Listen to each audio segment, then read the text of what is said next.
Hi Year 9, so this video is going to be based on the preterite tense. Now this is something that you have kind of had to teach yourselves during the home learning, so I wanted to talk through it and make sure you properly understand it. I'm going to look in this video at what the preterite tense is, how to recognise it in English, and then how to recognise it in Spanish. So I'll just talk through this little box. This is from your week 3 work from lesson 2. And the whole work pack was based on the preterite tense and these structures. So the preterite tense is a past tense. It's used to talk about things that happened once in the past, or things that happened at a specified time, or something that's a completed action, so something that's finished. So I've got a couple of examples. I went to the shop, we played chess yesterday, they did their homework.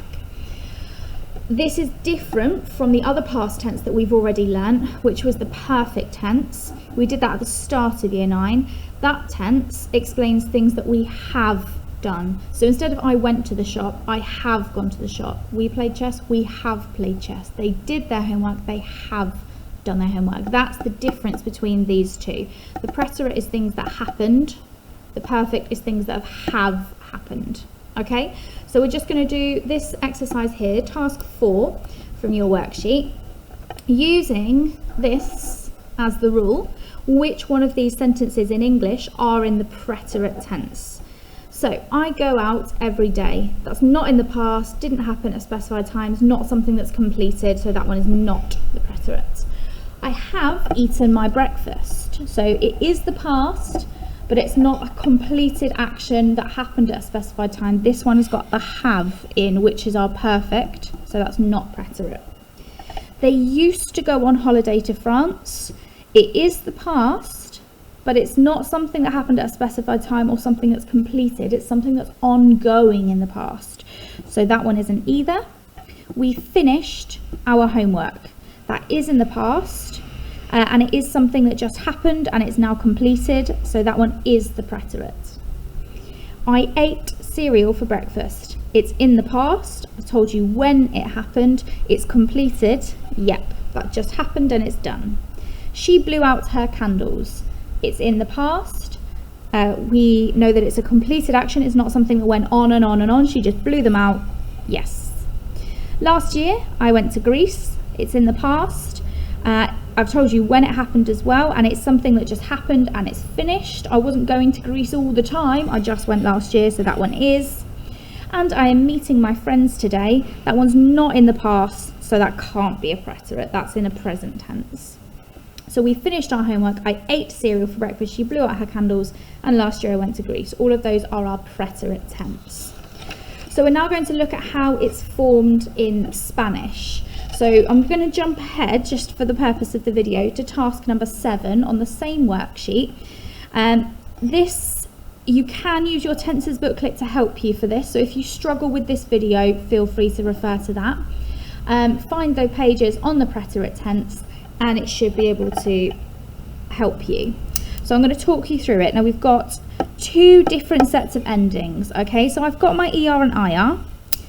But these two actually have the same, okay? So we only need to learn 2 sets rather than 3.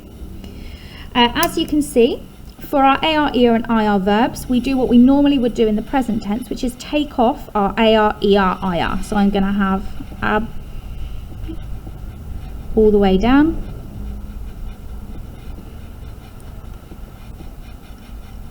I'm going to have com all the way down.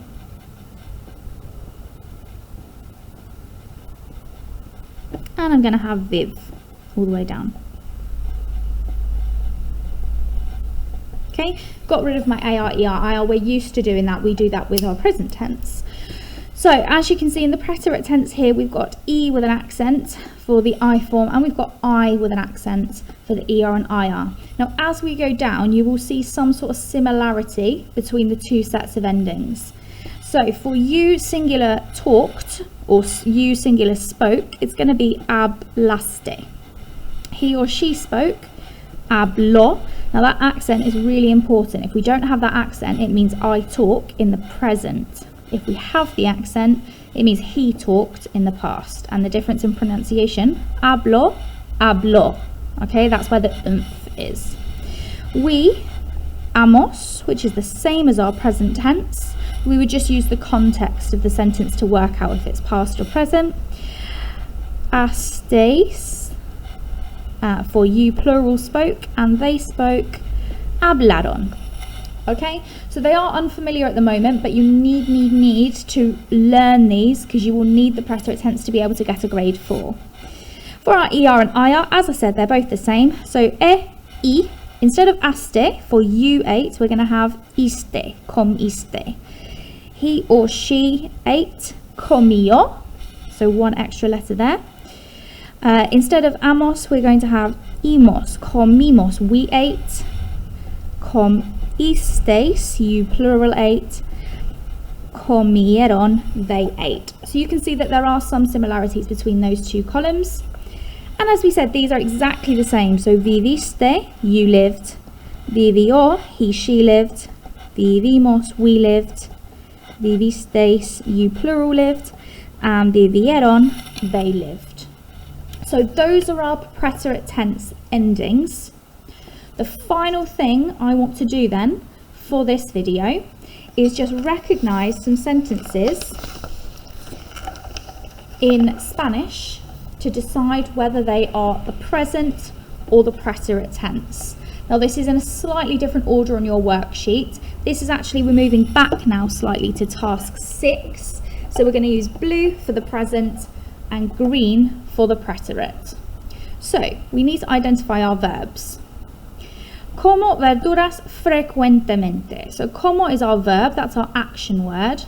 And we can look at our ending there. O, that doesn't feature in any of our preterite tense. We've only got that with an accent, and we've got no accent here.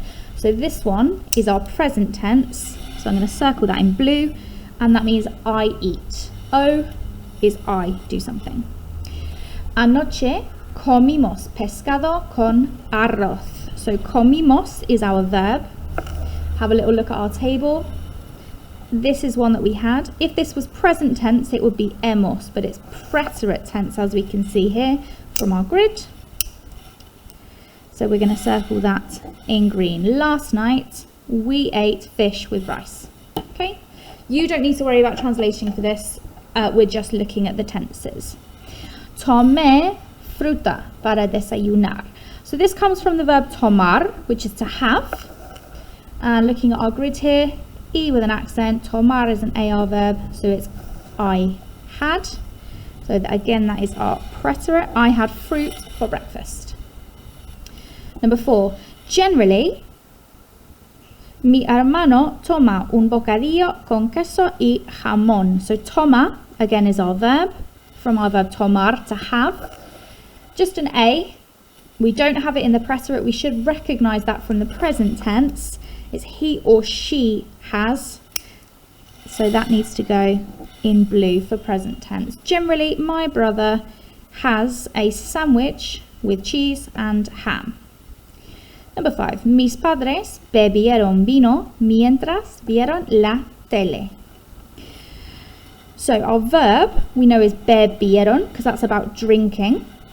Now, looking at this ending, it looks a bit unfamiliar to us. So we're going to check our grid here. Ieron we can see is our last one, which is they. And that is for our preterite tense.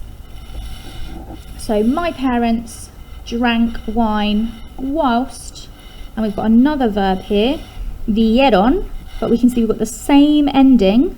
Okay, so this comes from the verb ver, to watch. They watched the TV. Number 6, para desayunar bebí zumo de naranja. So I with an accent, we know that beber is an ER verb. Bebí, I drank, that's a preterite. For breakfast, I drank orange juice.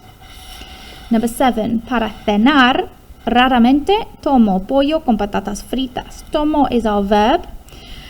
We know from our earlier exercises and from our general knowledge of tenses that O with no accent is I do something. And of course it doesn't appear in our table for the preterite, so that one is present. For dinner, I rarely have chicken with chips. And our final one, tristemente desayunó tostadas sin mantequilla. So desayunó is our verb here, that's our doing word. That's about the verb to have breakfast. We've got an O with an accent on, which if we remember is in our AR verbs, and that's for the he or she in the preterite. Oops, apologies. One should be green. Sadly, he had toast without butter for breakfast. So we have to rearrange the word order if we were going to translate that one. But we recognise that that's the preterite tense. So hopefully that helps you with the recognition. I will do a second video when it comes to doing a little bit more practice with this in translation.